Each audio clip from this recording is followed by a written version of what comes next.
Bienvenue à Bas de Carré, on se retrouve aujourd'hui donc pour faire une recette de baba au chocolat et au Grand Marnier. Donc on commence par les œufs entiers, 5 œufs entiers. Après donc on a une cuillère de miel, ça représente environ 8 à 10 grammes de miel, une cuillère de miel. Après donc on aura la farine, 200 grammes de farine, 20 grammes de chocolat, 70 grammes de beurre, on va dire 150 grammes de crème anglaise et puis 40 centilitres de crème fouettée. Et j'allais oublier la levure de boulanger, un petit sachet de levure de boulanger, ça représente peut-être 8 grammes de levure. La petite touche voilà pour la fin, c'est le Grand Marnier, parce qu'on fait donc un baba au chocolat et au Grand Marnier.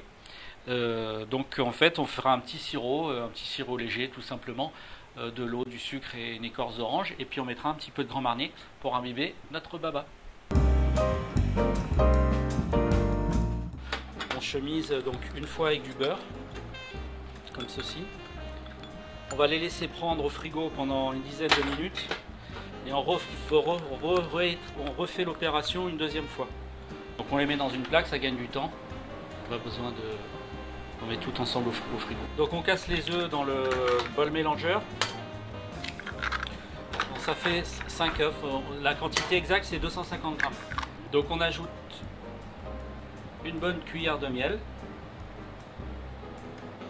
Donc on met la farine, vous mettez toute la farine d'un coup, rien de spécial, et le chocolat en poudre. Donc c'est du cacao. On va mettre à tourner au bol. On rajoute la levure. Donc le beurre c'est du beurre pommade,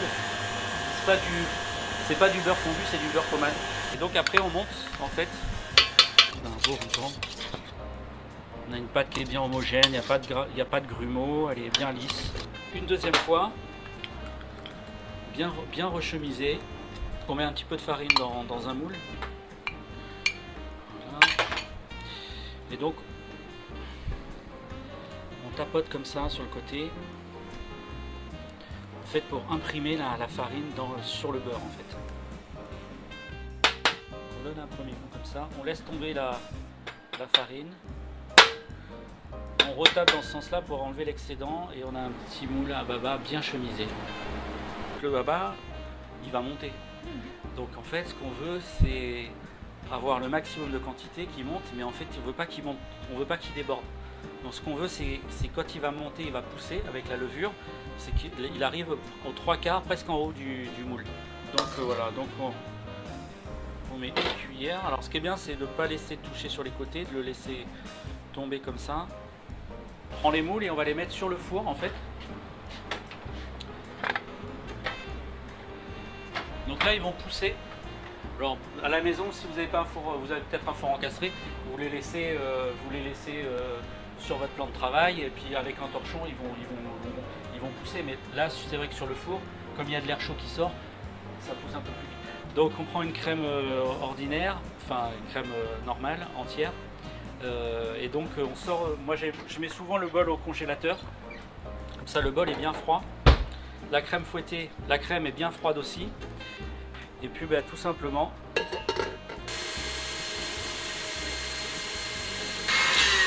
voilà, donc là on a une crème normalement, on va vérifier, on va la laisser au congélateur, au frigo. Donc c'est une crème pâtissière hein, classique cuite avec un peu d'une petite gousse de vanille. En fait là on mélange donc on met une petite quantité au démarrage pour homogénéiser un peu la pâte, la crème. Voilà. Et après donc on n'a plus qu'à mélanger, à finir de mélanger tout doucement avec une spatule, une maryse, ça va bien. Donc on aura un four à 185 degrés et on va mettre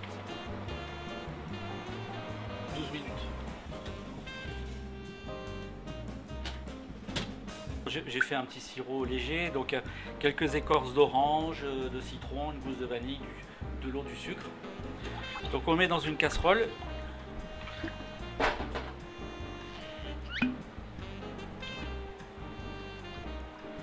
Là un peu de Grand Marnier. J'ai préparé un petit égouttoir. Et puis on va plonger nos babas.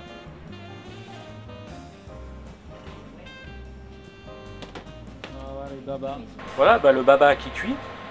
Donc on va attendre que le sirop monte en ébullition. Et quand le sirop va être monté en ébullition, on va mettre le baba dedans. On va éteindre la plaque à induction. Le baba le sirop va imbiber le baba au Grand Marnier. Et puis au bout de quelques secondes, il va doubler de volume. Donc là, on n'aura plus qu'à le sortir avec délicatement parce que c'est fragile. Et on le posera sur notre égouttoir. Il va s'égoutter tranquillement. Donc voilà, notre sirop Grand Marnier bout. On plonge le baba dedans. Et on éteint le feu. Alors il faut l'aider un peu. Il faut l'aider un peu pour qu'il soit bien imbibé des deux côtés. Il faut le laisser entre 5 et 10 minutes, enfin 5 bonnes minutes. Donc j'ai conservé un petit peu de sirop avec le Grand Marnier que j'ai mis dans une petite verrine. Donc on attrape délicatement notre baba. Alors moi j'ai des petits moules comme ça, parce que je les trouvais bien dans leur petit canapé. Voilà, donc ça permet, si on veut rajouter un petit peu encore c'est qu'on peut verser du sirop encore sur le baba tout en mangeant. Une petite quenelle comme ça de crème, parce que le baba c'est souvent associé avec un petit peu de crème.